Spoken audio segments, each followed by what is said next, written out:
राधे राधे। आशा करते हैं सभी सुकुशल होंगे। हम तुलसी देवी हमारे चैनल तंत्र मंत्र में आप सभी का पुनः स्वागत करते हैं। आज का विषय है बीज मंत्र। जैसा कि नाम से ही क्लियर है, बीज मंत्र क्या है। बीज मंत्रों की महिमा अपार है।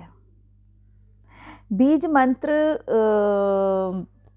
एक ऐसे बीज है जो बड़े से बड़ा छायादार फलदार वृक्ष खड़ा करने में सक्षम है। बीज एक ऐसा बीज है जो बड़े से बड़ा विस्फोट करने में सक्षम है। तो बीज मंत्रों का बहुत ही इनका मतलब ये बोलो कि इनमें शक्ति इनका वास है। ठीक है।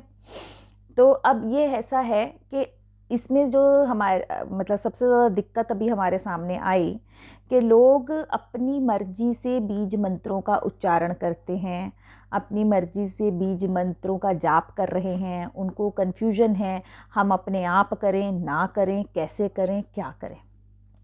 तो अब जान लीजिए कि बीज मंत्र कैसे करने चाहिए। ये तो पता है कि बीज मंत्र में ही सारा सब कुछ समाया हुआ है। ठीक है। परंतु क्या वह हमें अपनी मर्जी से अपने आप करने चाहिए? जी नहीं। हम यही कहते हैं कि बीज मंत्र कभी भी अपने आप से उठाकर नहीं करने चाहिए, क्योंकि बीज मंत्र वह विस्फोटक मंत्र हैं कि बिजली की तरह, ऊर्जा की तरह, कि हमारे घर में यदि बिजली को सही से सेट किया जाए या टेक्नीशियन को मालूम है बिजली का काम जिसे आता है, उसे पता है कि कौन सा तार कहाँ जोड़ना है, कब जोड़ना है, या किस कमरे का तार फ्यूज़ हो गया तो उसको कहाँ जाके जोड़ना है, किस तार के साथ। तो यह नॉलेज केवल उस टेक्नीशियन को होगी, हमें नहीं होगी। परंतु यदि हम बिना नॉलेज के तारे जाकर नंगे हाथों से, गीले हाथों से पकड़ लेंगे और उनको जोड़ देंगे कहीं ना कहीं, तो क्या होगा? यही ऊर्जा जिससे हमारा जीवन चल रहा है वही विनाशकारी सिद्ध हो जाएगी हमारे लिए। हमारी जान भी जा सकती है, हमारे पूरे घर में आग लग सकती है यदि कोई तार गलत जुड़ जाए। तो इसीलिए हम ये कहते हैं कि बीज मंत्रों में शक्ति अपार है, परंतु यह किसी सही गाइडेंस के अंडर इनका जाप होना चाहिए। किसी योग्य गुरु के सानिध्य में ही बीज मंत्रों का जाप किया जाता है, और गुरु के पास वह नज़र होती है परखने की कि सामने वाले की कितनी क्षमता है किस बीज मंत्र को लेकर करने की। हर व्यक्ति का शारीरिक संरचना अलग किस्म से बनी होती है, तो गुरु को पता है किस तरीके से नाड़ी संशोधन करके और बीज मंत्रों का शुद्धिकरण करके दिया जाना चाहिए, और कौन व्यक्ति कौन से बीज मंत्र की शक्ति को उठा सकता है, कितनी। तो यह है बीज मंत्रों को समझने का तरीका। परंतु आजकल क्या हो गया है कि नहीं, कोई बात नहीं, गुरु नहीं है तो नासी, अब हम क्या करें, गुरु नहीं है तो उसमें क्या करते हैं कि नेट से देख लिया, किसी ने से सुन लिया, कहीं से पढ़ लिया, और हम अपने बीज मंत्रों का उच्चारण शुरू कर देते हैं, जो कि बहुत ही परेशानी का कारण बन जाते हैं कुछ समय बाद। क्योंकि आप कुछ करेंगे तो उसका रिएक्शन तो होगा ही होगा। ऐसा तो नहीं है कि आपने बीज मंत्रों का उच्चारण किया और उसका रिएक्शन नहीं हो। तो ऊर्जा तो हमारे आसपास जमा हो ही जाती है, और अच्छे से ऊर्जा जमा हो जाती है, और हम उसे पहचानते भी हैं, समझ पाते हैं उस ऊर्जा को। परंतु यह नहीं समझ पाते कि जब हम कोई भी जाप करते हैं तो सबसे पहले सकारात्मक शक्तियों की ऊर्जा बाद में आती है, लेकिन सबसे पहले नकारात्मक शक्तियाँ हमारी तरफ आकृष्ट होकर आती हैं। और जब वह नकारात्मक शक्तियाँ हमारे आसपास आकृष्ट होकर आती हैं तो हम समझ ही नहीं पाते हैं कि हमारे साथ हो क्या रहा है, क्योंकि वह हमारे जीवन में परेशानी का भयानक कारण बन जाती हैं। और यह परखने की नज़र केवल एक गुरु में होती है कि वह अब उसका शिष्य जब यह जाप कर रहा है तो यह जो परेशानी है या जो वह समझ रहा है या जो वह एक्सपीरियंस कर रहा है इस जाप के बाद इस ऊर्जा को, वह नकारात्मक है या सकारात्मक है।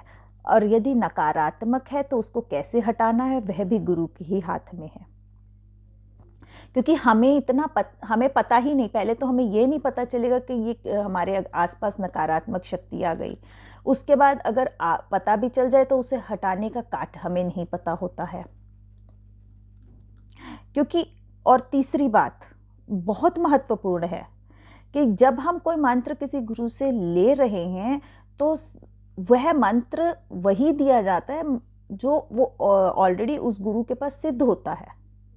जब वो गुरु ने उसको सिद्ध किया हुआ है तो वो उस मंत्र का मास्टर है और उन्होंने भी पीछे से कहीं से किया, तो कई गुरुओं की शक्ति उस मंत्र में लगी हुई होती है। तो वह एक ताकत, वह एक पावर होती है गुरु के हाथ में कि वह उस मंत्र को के साथ कभी भी गलत नहीं होता जब वह उनके द्वारा होकर आप तक पहुंचता है। तो आपका कुछ अनिष्ट नहीं होता, कुछ गलत नहीं होता। तो हमें बिना गुरु के हम अपने सात्विक मंत्र या महामंत्र जो हमारे सनातन धर्म में दिए गए हैं, हमें उन्हीं का उच्चारण करना चाहिए। बीज मंत्रों का उच्चारण हमें अपनी मर्जी से कभी नहीं करना चाहिए। और यह वीडियो भी हमने इसी बात से प्रेरित होकर बनाई क्योंकि हमारे आसपास हमारे पास 2-3 कई केस ऐसे आए और देखे जहां लोग अपनी मर्जी से बीज मंत्रों का एकदम भारी भरकम बीज मंत्रों का उच्चारण कर रहे थे और उन्होंने किए, नेट से देख कर हवन तक कर किए, जो सुखदायी नहीं रहे। बाद में गलती मंत्रों में नहीं थी, देवी देवता में नहीं थी, हमारे तरीकों में है। सृष्टि के कुछ नियम हैं, उन नियमों का पालन हमें करना ही होता है। जब हम उनका अनुसरण करके चलते हैं तरीके से, तभी वह फलदायी होते हैं। आप अपनी मर्जी से कुछ भी करेंगे, तरोड़ मरोड़ कर नियमों से हट के कुछ करेंगे अपनी मर्जी से, तो वह हमेशा दुखदाई ही होंगे। तो यही परेशानियां सब आखिर में महसूस करते हैं और हमें पता भी नहीं चलता है कि किस वजह से हमने इतनी परेशानियों को अपने जीवन में न्योता दे दिया। हम कभी नहीं पहचान पाते और सिर्फ यही कहते रह जाते हैं कि अरे मैंने तो बहुत जाप किया, मैं बहुत जाप करता हूं, फिर भी मेरे साथ पता नहीं क्या हो रहा है। यही एक इसका मुख्य कारण है।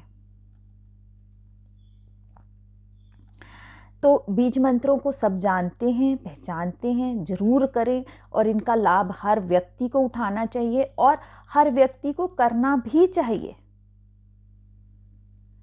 परंतु सावधानी से और किसी योग्य गुरु के सानिध्य में। तो आशा करेंगे आज की जानकारी सबको बहुत अच्छी लगी होगी और सबके लिए लाभप्रद होगी। और जो भी व्यक्ति ज्योतिष से संबंधित या तंत्र या साधना से संबंधित कुछ भी जानकारी प्राप्त करना चाहता है या हमारे शिविर अटेंड करना चाहता है, हमारे अध्यात्म के क्षेत्र से जुड़ना चाहता है, वह व्हाट्सएप नंबर दिया गया है जो हमारा यहाँ कांटेक्ट में, उससे पे हमसे मैसेज करके बात कर सकता है। कभी भी कोई भी समस्या हो उसके लिए भी आप हमारे से कांटेक्ट कर सकते हैं। और माँ भगवती, परमपिता परमेश्वर आप सबका भला करें, सब पर अपनी कृपा बनाए रखें, यही हमारी उनसे कामना है। राधे राधे।